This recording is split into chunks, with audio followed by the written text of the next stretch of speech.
Welcome to Industry Vancouver, conversations about the residential real estate industry with Andrew Hasman and Jeff Benna.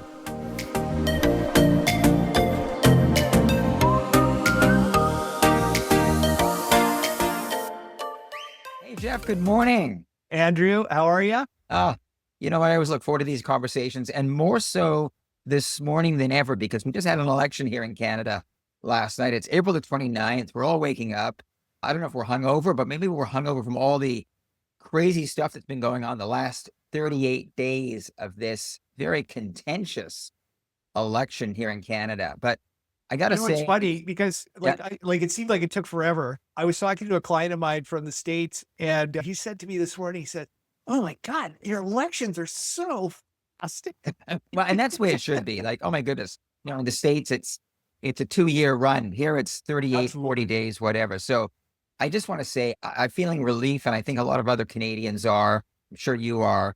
Not so much as to because who won the election, not going to get political as to, what side we're on, but more so just it's nice to put this behind us because Canada, since Parliament was prorogued in early January, nothing's been happening politically. The business of the day hasn't been happening really since early January. So it's really time for the politicians to get back to work, Yes. Canadians to come together and to try to get our economy jump-started and uncertainty behind us and back to work.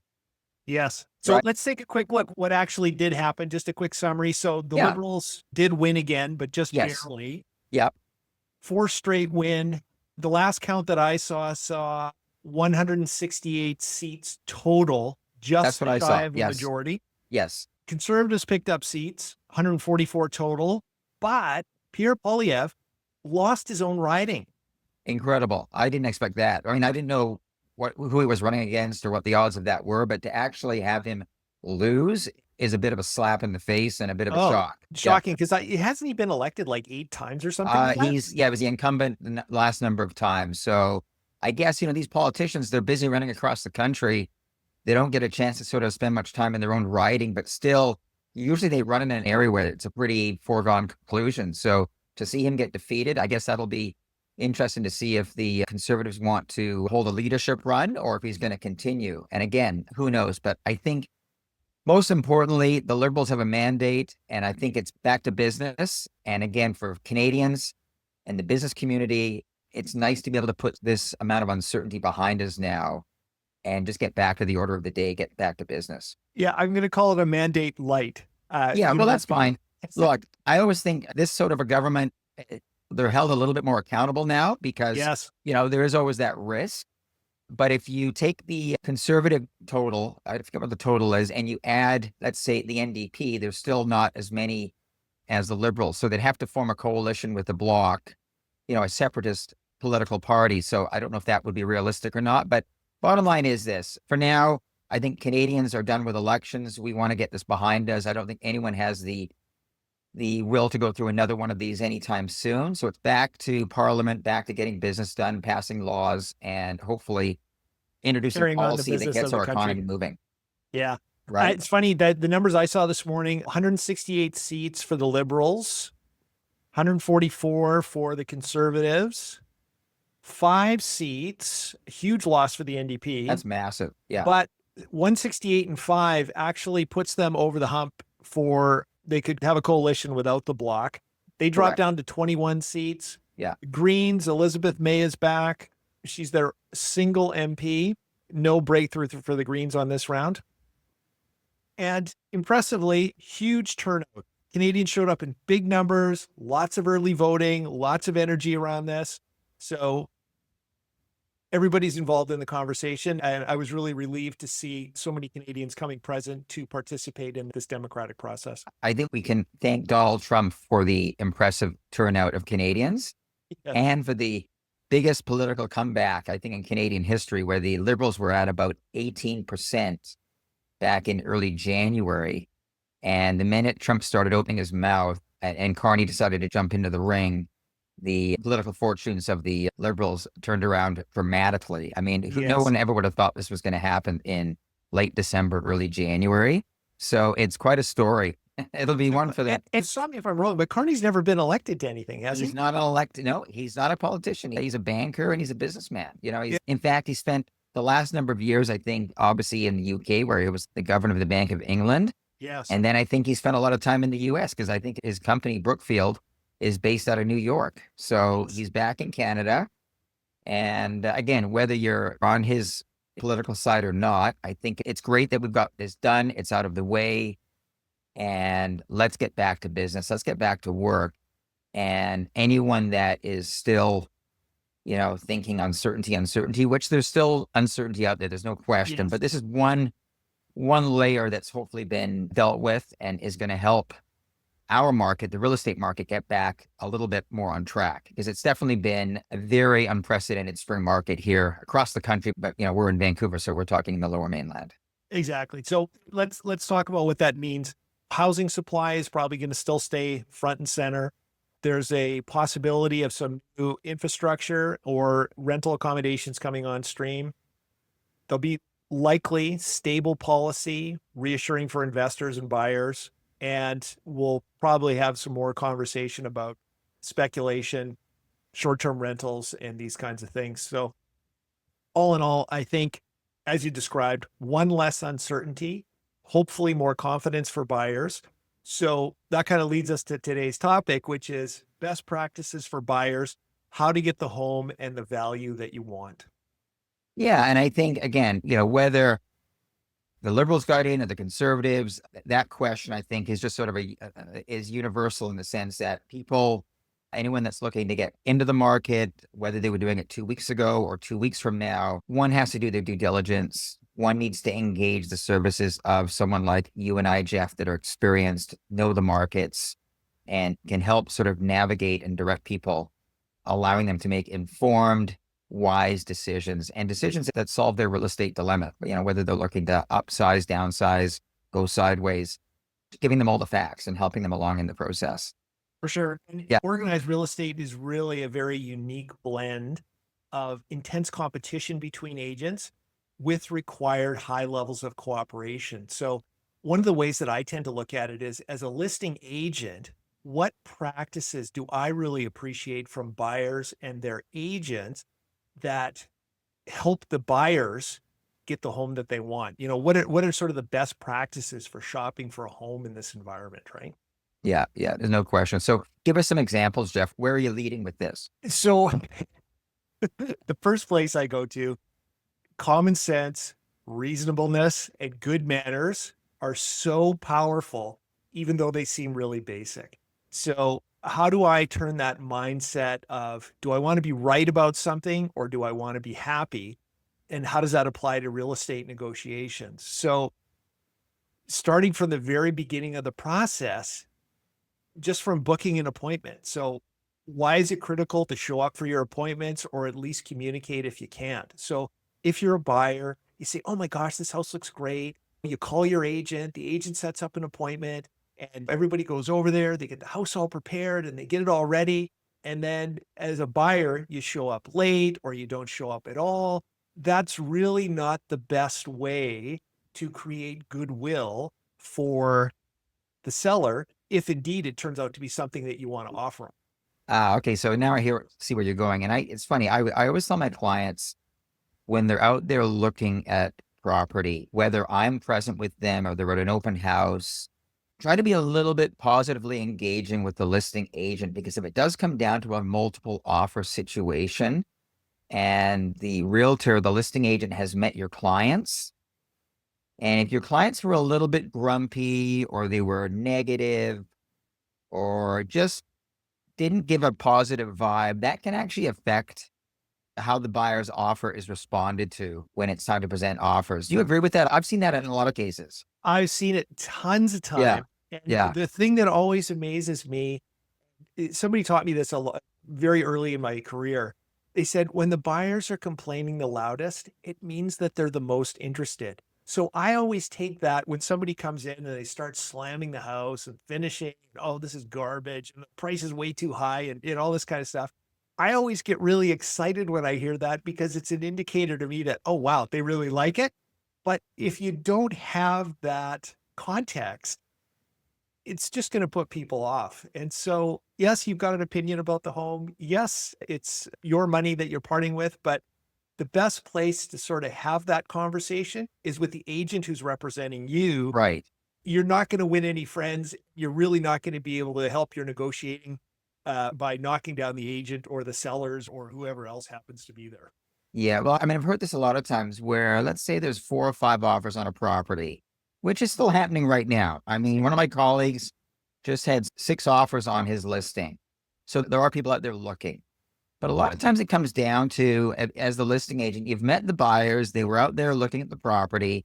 Some people you had great conversation with, just nice people, easygoing, and then some not so much. And a lot of times when it comes down to it, if price and terms are kind of similar, you kind of want the people that you had a nice conversation with to be the ones that actually get the deal. And so Yes. people, if they're difficult when they're coming through, or they're, like you said, they're very critical, they appear kind of difficult, that can actually work against the buyer when they're like that at a showing, or, when in talking to the listing agent. So I always tell my clients, try to be friendly, try to be pleasant, because that sometimes when it comes down to a very multiple offer situation and the offers are kind of similar, Yes, sometimes advantage goes to the nicer people. absolutely.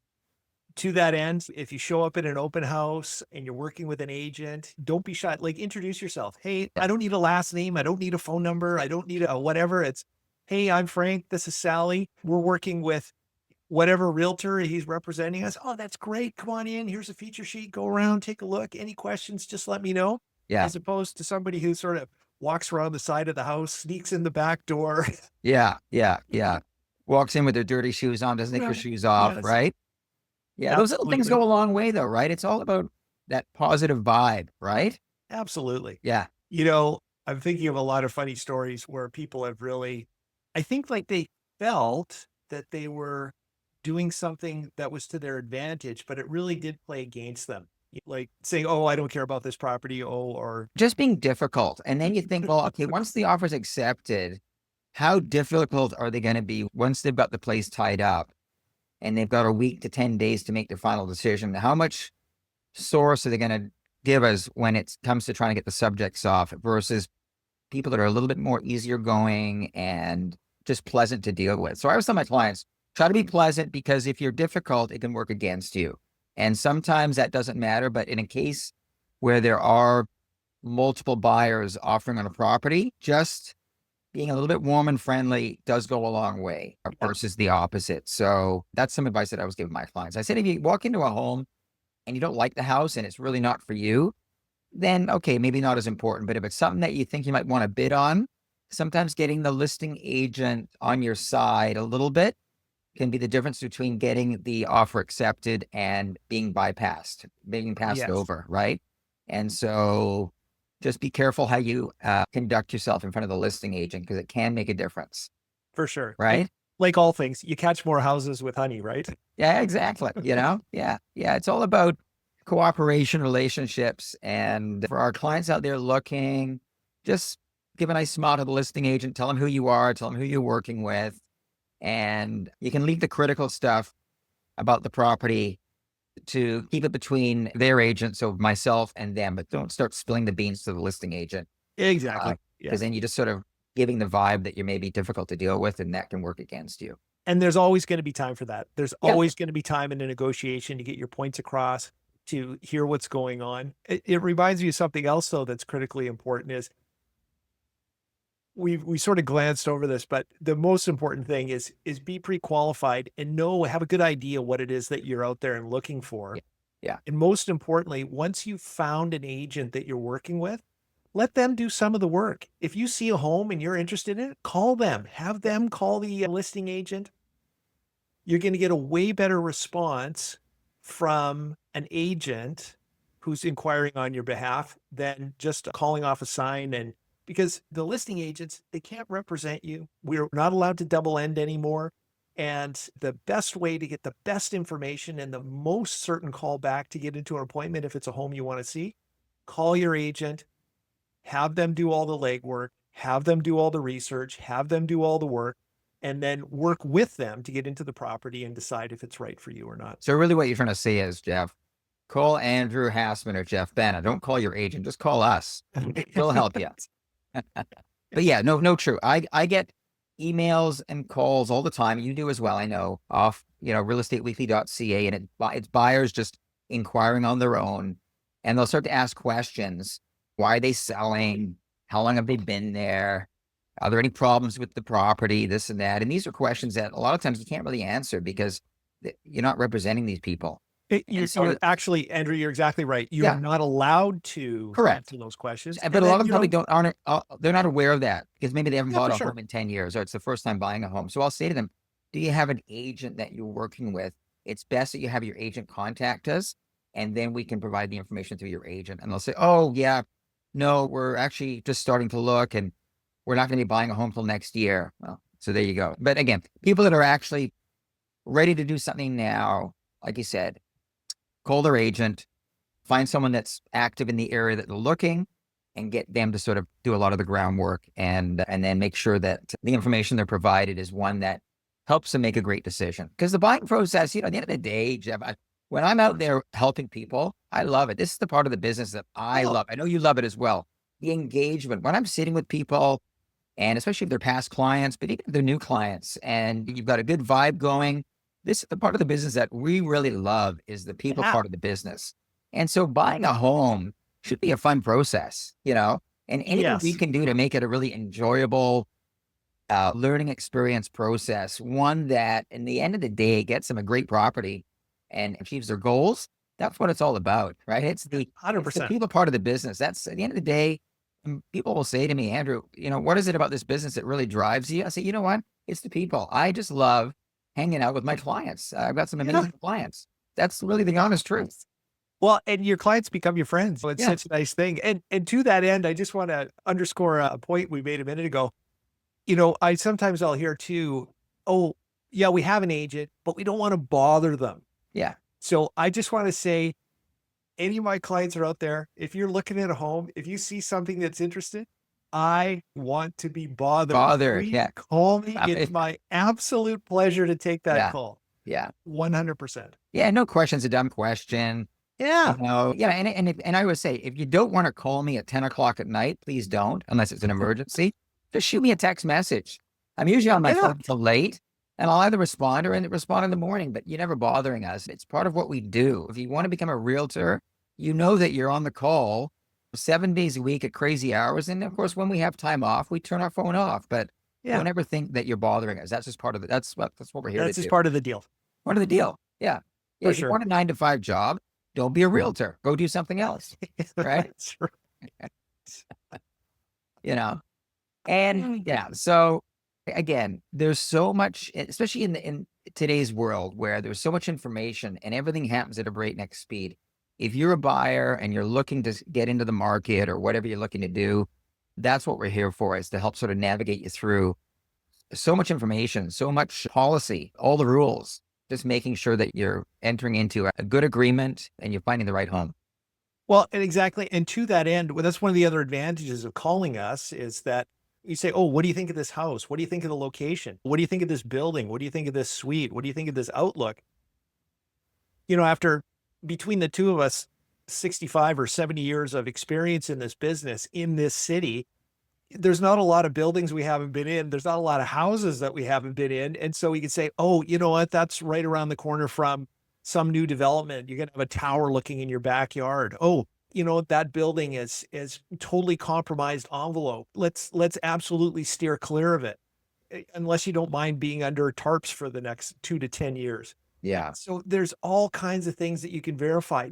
Your agent, us, we know what your situation is. If you've got a dog, if you've got a cat, if you want to do short-term rentals, all of these things, we can do a little bit of pre-qualifying, save everybody time and energy, and make sure you're looking at the right things that are going to be the best fit for what you want, for you, for your family, for making a home and a life in a place that you're going to be happy in. Yeah, no question about it. I think that, as I said, experience can end up saving our clients a lot of time and just a lot of energy in the process. Because like you said, a lot of times people will call us on certain properties and we just know right away that's not a good fit for various reasons. Why waste our time? Right. Some other little key things that you can have, every transaction is going to have a deposit, at some point. So if you're thinking and you're out shopping, one of the great ways to be ready is to have access to those funds so that they're ready. We talk a lot as realtors about tiebreakers. And a tiebreaker, this is the idea that if we are in competing offers, two very similar buyers, if they have the same price, if they have the same dates, if they have the same terms, nothing weird on included items, they're not asking for it to be cleaned and unnecessarily guarantees about, 40-year-old appliances being in working condition on the day of. You've got to have something that can separate you. So maybe one of those tiebreakers could be a slightly larger deposit. So those two offers identical. If one of them has a 5% deposit and one of them has a 10% deposit, It comes down to deposit. it comes down to the deposit. Yeah. If one deposit is going to be paid upon subject removal by bank draft, is a lot better than within 3 business days, by a personal check. So make sure you put all those little pieces in place, right? I never understand this when an offer comes in. It's not my offer, it's an offer from a buyer's agent. And the deposit, after waiting a week for the subjects to come off, sometimes it's 10 days, that they put in their deposit to be received within 1 business day of subject removal. And I'm thinking, why, for their benefit as well, why have to wait an extra day to get the deposit? Like on subject removal, as far as I'm concerned, that's when the deposit is due. Yeah. So the other way is, the subjects come off and you can't really congratulate your seller because there's no money. Until that deposit? Yeah. And then what happens if the next it's day, a Friday afternoon? You gotta wait till Monday. Yeah, no. So we always change our contracts deposit upon subject removal. I don't understand why agents put in there within 1 business day. Sometimes it's 2 business days. Yeah. Why should we have to wait an extra day or 2? I don't understand that. When the deal's done, that's when the bank draft should be provided or the wire transfer sent. I don't understand. But anyway, absolutely good point, Jeff. When it comes down to if price is the same, terms and conditions are the same, then the seller will look at the size of the deposit and when the deposit's actually due. And so as a buyer, you want to make sure that your money's ready. And that's usually not an issue, because if you've got a 1 week subject on there or 10 days, you've got that 1 week or 10 days to get your money into your checking account so that you can get your bank to either wire the funds or provide a bank draft. You want to make sure your investments are cashed so your money's ready on hand to provide that deposit. Yes. And along with having that ready, you want to pre-qualify yourself so you know exactly what your budget is. Yeah. Exactly what your tolerances are. And then make sure, because there's 2 parts to that financing question. There's the buyer's financing, their covenant, and how qualified they are. But then the part that everybody forgets about is the house also needs to qualify for the loan. Yes. By way of an appraisal. So yeah, you could be the most rock solid borrower, big income, great covenant, lots of down payment. But if the house that you're buying doesn't pass appraisal or there's something quirky or weird about it, well, yeah. And that brings me to another point now. You're right. I mean, I can't remember in the past, very often where a house where the value of the property that it's contracted at the appraisal doesn't support that level. It has happened. Yes. It's pretty uncommon. It happened in cases where there were multiple offers and the price got jacked right up. Yeah. So that can happen, and it's a good point. But it wasn't that it wasn't worth that. It just wasn't worth that yet. Yeah, no, absolutely. Absolutely. And then the other big issue now, as you know, is with regards to property insurance. Yes. We're seeing this on a lot of homes, especially homes that are, say, 20 years and older. I just had a home. We had my client buying it, 25-year-old home, and he was having a really hard time getting home insurance. Yeah. Because the home had some poly B, believe it or not. So 2000 vintage house. And it also had an original roof on it, which was now 25 years old. And the insurance company said, well, no, anything over 20 years is an issue. So my guy called me in a panic. So Yeah. how I understand it now is you can actually get insurance, Yeah. but the insurance company is going to want to come out usually within a month or 6 weeks after completion and do an on-site inspection and then make recommendations for you to Yes. possibly do some upgrades. Yeah. My guy was panicking that he wouldn't be able to buy the house because he wouldn't be able to get insurance on it. And, if you're getting a mortgage, you need insurance, Yes. right? So that has become a big issue now as well, right? Well, and that happened to us on that garage right out back. We had a relatively new-ish roof on the house that we bought, Yeah. but Yeah. the garage roof had never been done. And as a condition of our insurance, they actually came out, they looked at it, he said, your insurance is going to be voided unless that roof is replaced. And how long did they give you to actually put the new roof on? I think we had 60 days. Yeah. Okay. Yeah. But that is a huge issue now for home buyers out there looking to buy a home. Yes, the current home that you're buying probably has insurance on it. It's had insurance since the current owners bought it, eons ago. But that doesn't mean it's insurable today because all the rules have changed. Insurance companies have really changed their policies with regards to older structures. And when I say older, 25 years and older, not talking about character homes. We're talking about homes that were built 25 years ago. So if you got a home 25 years ago and older and it's got an original roof on it, or maybe it's got some poly B piping in the basement or poly B period, these are red flags to the insurance companies, which may cause you grief when getting home insurance. Be aware of that. And just to be fair, if you have poly B in your house, it's not the end of the world. There's a couple of different kinds. Some Yeah. of it's problematic, some of it's not. Just want to put the big. Yeah. We're not anti poly B. No, it's flagged in the insurance industry though, right? I mean, Yeah. I owned a home for 9 years at poly B, never had an issue. And we've sold Well, many and homes. Andrew, it goes back to the idea of aluminum wiring as well. And people say, Yeah. oh my God, there's aluminum wiring in this house. Oh, it'll never set. Well, I've lived, I'm almost 60. I've Yeah. lived half my life in properties that have had aluminum wiring in them. And that was from the 1970s, right? Yeah, exactly. I'm still here. Yeah. And how many times have you had a building inspector come in and of course they red flag it with aluminum and they need aluminum wiring. They get a call from the buyer's agent, say, well, there's a problem. The house has aluminum wiring. It won't be able to get insurance, this and that. And I'm thinking there's thousands upon thousands of structures, homes, condos across the city that have aluminum wiring and they've got Yes. insurance, but the industry's changed. And in a lot of cases, the insurance company is going to want to come out after completion, do an inspection, and they may make you make some changes. And they may. And Right? if they Yeah. do, I mean, that's part of owning the home, right? Yeah. Yeah. And I guess the point is because we were talking about making your offer fair and this and that, but keep in mind when you're making offers on older properties, insurance can be an issue. So that's a clause that you really do need to be in there to protect yourself because you can't assume a 30-year-old or an 80-year-old house is insurable. Just because the home has insurance on it right now doesn't mean today you can go out and get a new policy because you'll need a new policy. You can't assume the existing policy. And the insurance company might even be the same company that might be insured by Lloyd's of London or Chubb or whoever. And it doesn't mean that you go in there today and want a new policy on it, that they're going to say yes again. Rules have changed. Now they're going to have different standards to which they will look at when it comes to whether or not the property is insurable or not. Absolutely. Right?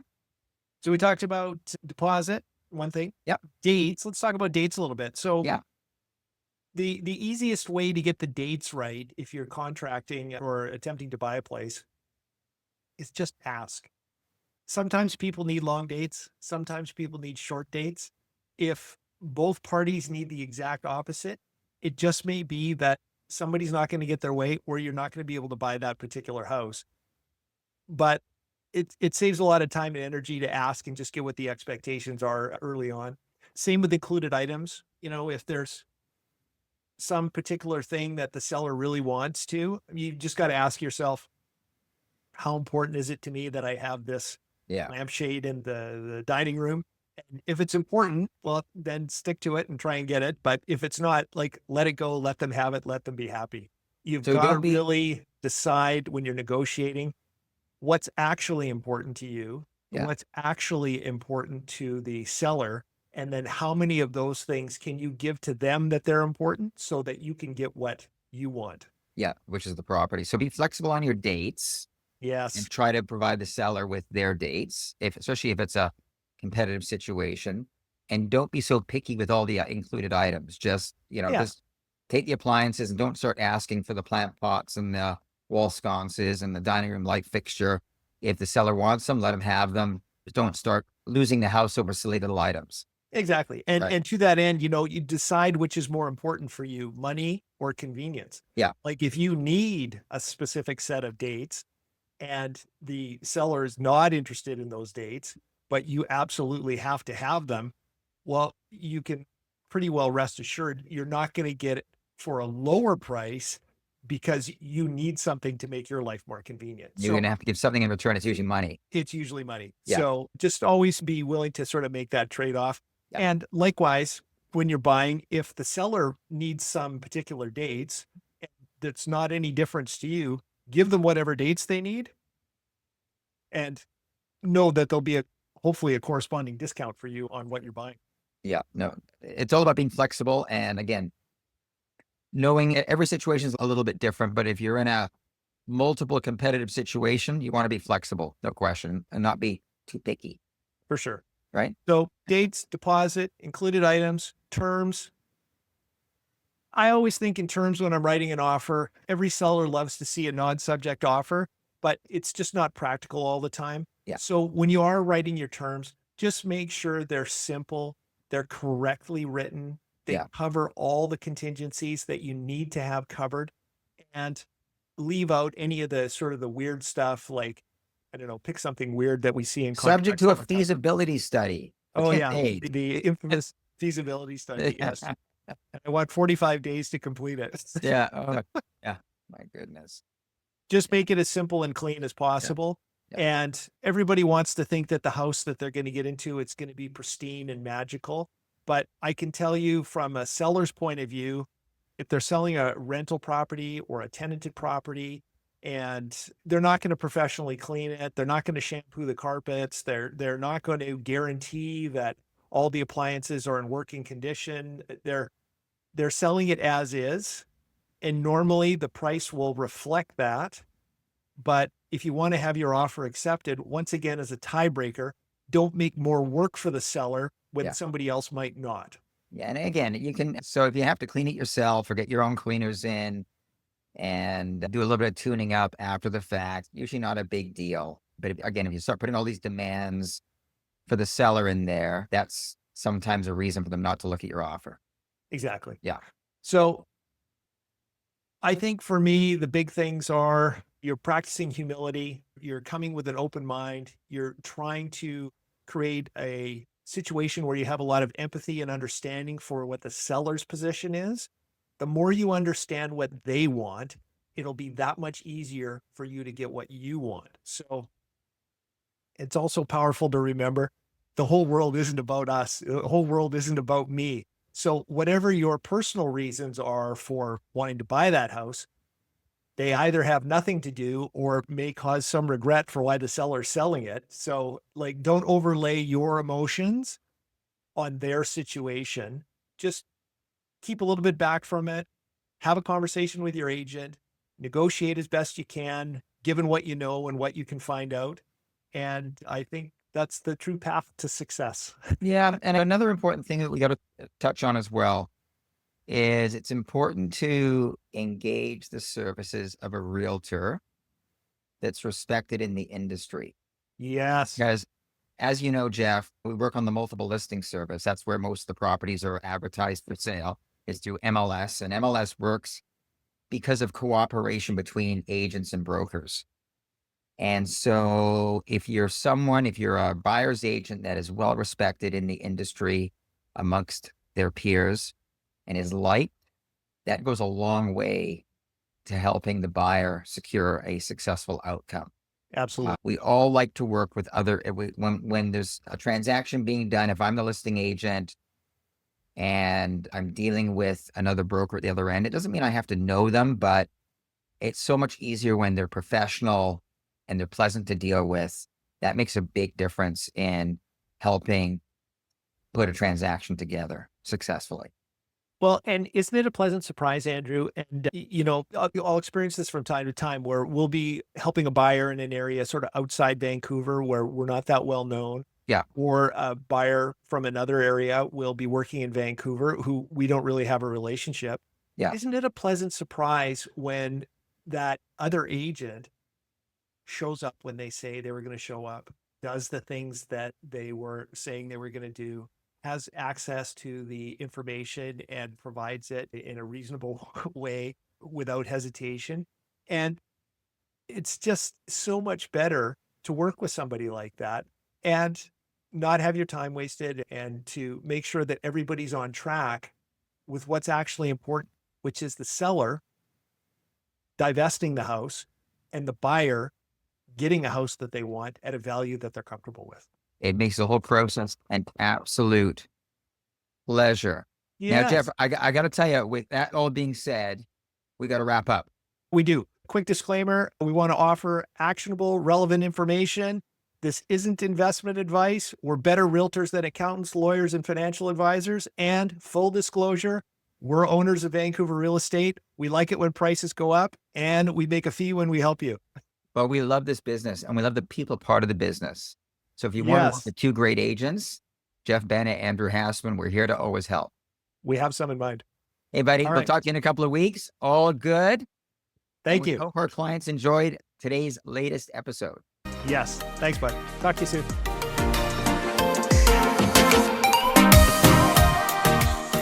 Thanks for tuning in today. We appreciate your time and your attention. If we can be of further help or information, we look forward to hearing from you.